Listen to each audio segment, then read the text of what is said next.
Friends, welcome to the my YouTube channel learning student. आज हम आप लोगों के लिए लेके आए हैं दीर्घ उत्तरीय प्रश्न, जो कि ये एग्जाम में हर साल पूछे जाने वाले क्वेश्चंस है।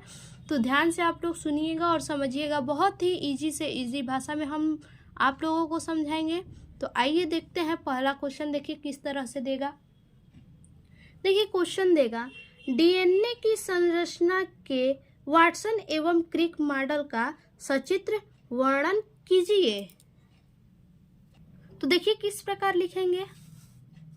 देखिए लिखेंगे, पहले तो देखिए आप लोग फिगर ऐसे बना लेंगे। पूरा डीएनए का जो फिगर होता है इस प्रकार से बना लेंगे। तो आइए समझते हैं इसको। देखिए क्या कह रहा है, वाटसन एवं क्रिक का संरचना पूछ रहा है, इसका सचित्र वर्णन। तो देखिए डीएनए की द्विकुंडली संरचना का मॉडल वाटसन एवं क्रिक ने सन 1953 ईस्वी में दिया है। इसमें दो धागे नुमा संरचना होती है। देखिए एक इधर से जा रहा है और एक इधर से जा रहा है, तो इसी को क्या बोला है, दो धागे नुमा संरचना होता है। इसे पॉलीन्यूक्लियोटाइड कहा जाता है। देखिए ये जो संरचना जा रहा है इसे हम क्या कहते हैं, इस संरचना को क्या कहते हैं, पॉलीन्यूक्लियोटाइड कहते हैं। इसी से डीएनए अणु का निर्माण होता है। ये जो पॉलीन्यूक्लियोटाइड संरचना है इसी से क्या होता है, डीएनए अणु का निर्माण होता है। जैसे देखिए ये जो दिया है इसमें एटीजीसी दिया है ना, एडेनिन, ग्वानिन, साइटोसिन और thymine. Adenine, guanine, cytosine, thymine. तो इसी को कह रहा है, इसे नाइट्रोजनी क्षार कहते हैं। ये जो दिया है इन चारों को क्या कहते हैं, नाइट्रोजन क्षार कहते हैं।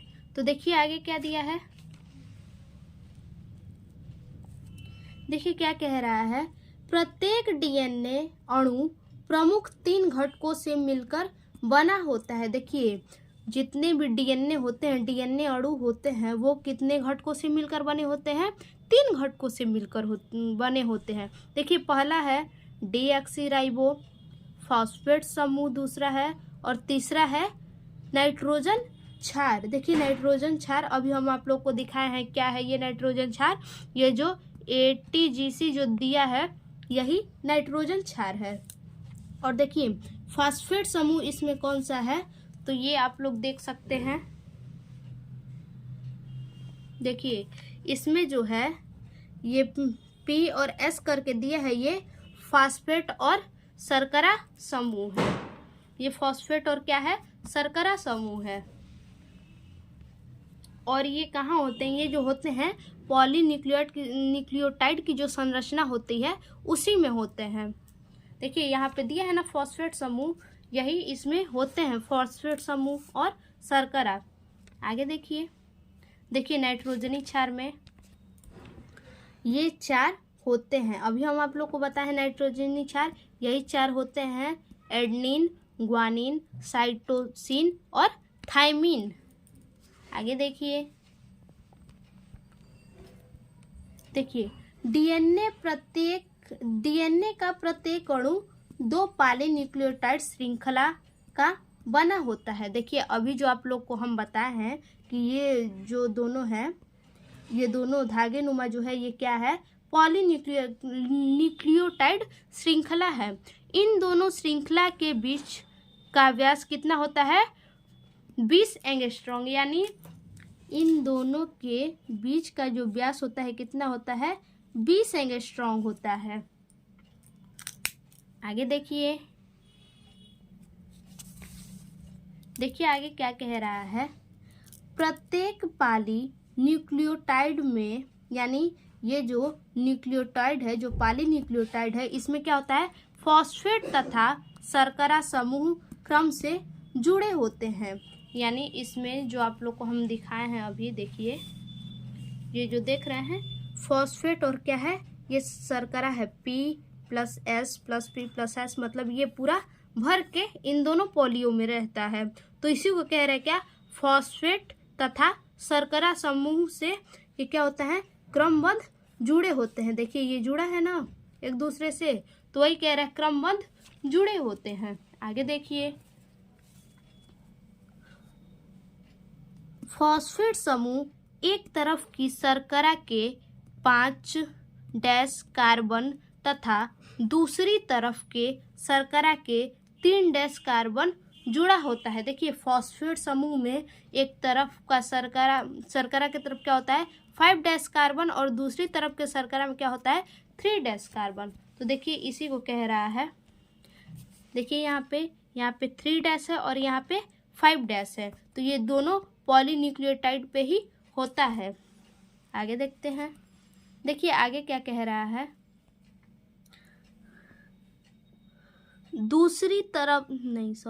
दोनों पॉलीन्यूक्लियोटाइड श्रृंखला नाइट्रोजन क्षार द्वारा जुड़े होते हैं। यानी क्या कह रहा है, जो दोनों तरफ के धागे नुमा होते हैं वो क्या होते हैं, पॉलीन्यूक्लियोटाइड श्रृंखला होते हैं जो नाइट्रोजनी क्षार द्वारा जुड़े होते हैं। यानी जो अभी हम आप लोग को बताए हैं नाइट्रोजनी क्षार का मतलब ये जो ATGC जो है ये यही इन्हीं को कह रहा है क्या होता है, ये पॉलीन्यूक्लियोटाइड के द्वारा क्या होते हैं जुड़े होते हैं, जिसे एडेनिन, थाइमिन, ग्वानिन और साइटोसिन कहते हैं।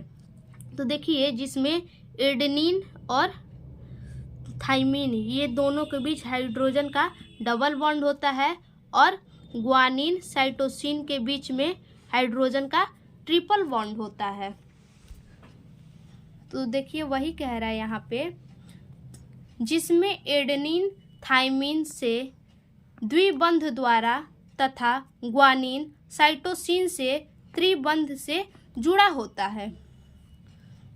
DNA अणु में 10 नाइट्रोजनी क्षार के बीच की दूरी लगभग 34 एंगस्ट्रॉम होती है। तो देखिए क्या कह रहा है 10 नाइट्रोजनी क्षार। देखिए ये जो नाइट्रोजन क्षार है, ये जो नाइट्रोजन क्षार है इन्हीं को कहा है कि ये DNA अणु में 10 नाइट्रोजन क्षार के बीच की दूरी कितनी होती है 34 एंगस्ट्रॉम होती है। यानी ऐसे 10 कर देंगे तो इनके बीच का कितना होता है 34 एंगस्ट्रॉम होता है दूरी। देखिए इसी को बस आप एग्जाम में लिख देंगे तो पूरे आपके कितने 5 मार्क्स मिल जाएंगे। तो आइए अगला क्वेश्चन देखते हैं क्या है।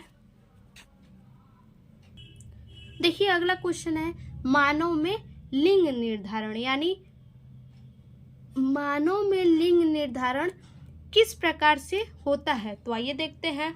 देखिए आई होप आप लोगों को समझ में आ रहा होगा। मैं अपनी तरफ से पूरी कोशिश कर रही हूँ ताकि आप लोग को समझा सकूँ। अगर आप लोगों को ये वीडियो अच्छा लगा, समझ में आए तो प्लीज़ लाइक कीजिए, कमेंट कीजिए, सब्सक्राइब कीजिए और अपने दोस्तों को भी आगे शेयर कीजिए। तो देखिए मानव में 2 प्रकार के गुणसूत्र पाए जाते हैं। क्या होते हैं, जो मानव होते हैं, मानव जाति, उनमें क्या होते हैं 2 प्रकार के गुणसूत्र पाए जाते हैं, जिसमें क्या पहला समजात गुणसूत्र पाए जाते हैं और दूसरा लैंगिक गुणसूत्र पाए जाते हैं। तो देखिए समजात गुणसूत्र क्या होता है, ये कायिक कोशिकाओं में पाए जाते हैं। देखिए समजात गुणसूत्र जो होते हैं ये कायिक कोशिकाओं में पाए जाते हैं और लैंगिक गुणसूत्र, देखिए लैंगिक गुणसूत्र जो होते हैं ये युग्मकों या जनन कोशिकाओं में पाया जाता है। ध्यान दीजिएगा क्या कह रहा है कि लैंगिक गुणसूत्र युग्मकों या जनन कोशिकाओं में पाए जाते हैं। यानी जो युग्मक होते हैं उनमें या तो जो कोशिकाएं जनन कर सकती हैं उन्हीं में ये कोशिकाएं पाई जाती हैं। इन पर लिंग निर्धारण करने वाले जीन भी पाए जाते हैं। यानी क्या होता है, इनमें जो होता है लिंग निर्धारण करने वाले भी जीन पाए जाते हैं। तो देखिए आगे, देखिए इस प्रकार हम इसका फिगर भी बना देंगे। तो देखिए लिंग निर्धारण की विधि देखते हैं। देखिए यहाँ मादा का XX होता है, जैसा कि मैंने आप लोगों को पहले वीडियो में भी बताया है कि मादा का XX होता है और नर का XY होता है।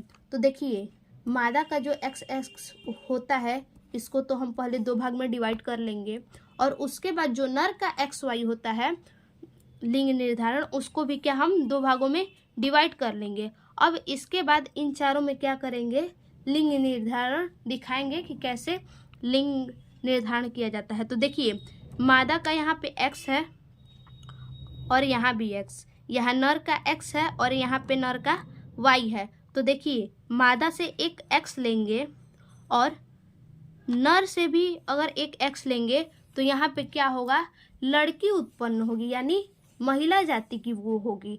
जैसे कि यहाँ देखिए मादा में x है ना, तो वही कह रहे हैं कि यहाँ मादा का एक x लेंगे और यहाँ पे नर का एक x लेंगे तो यहाँ लड़की जाति उत्पन्न होगी। और यहाँ हम दूसरे x से देखिए यहाँ दूसरा x लेंगे और यहाँ भी नर का क्या लेंगे, x लेंगे, तो यहाँ देखिए यहाँ भी क्या होगा, लड़की जाति ही उत्पन्न होगी। तो देखिए इससे हम कह सकते हैं कि मादा पे ये चीज़ डिपेंड नहीं करता है कि वो लड़का का गुणसूत्र दे रही है या फिर लड़की का, ये किस पे डिपेंड करता है, ये नर पे डिपेंड करता है कि उसके कि कौन से गुणसूत्र से लड़की होती है और लड़का होता है।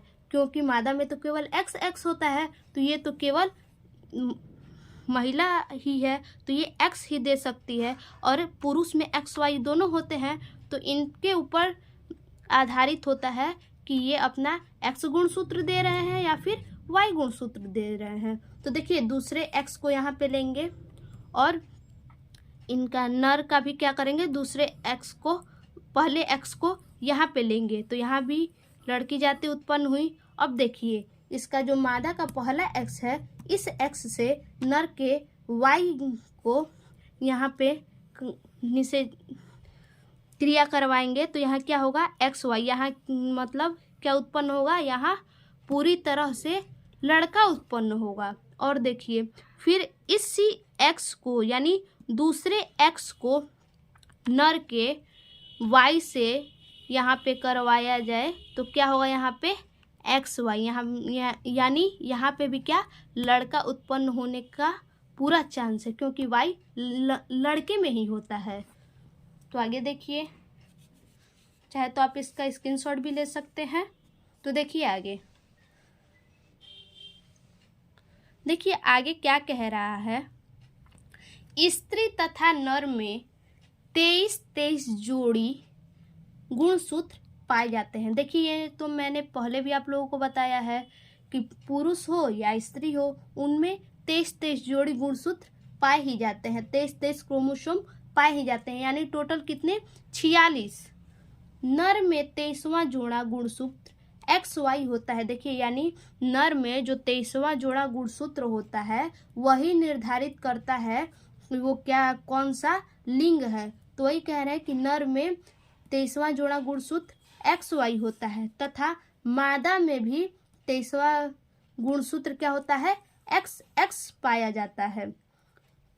आगे देखिए, जो लिंग निर्धारण करता है, यानी यही लिंग निर्धारण करता है कि नर होगा या मादा होगा। तो देखिए आगे, 22वां जोड़ा गुणसूत्र नर व मादा के दैहिक गुणसूत्र होते हैं। देखिए क्या कह रहा है, 23वां जोड़ा जो गुणसूत्र होता है वो नर और मादा के क्या होते हैं, नर और मादा में दैहिक गुणसूत्र होते हैं।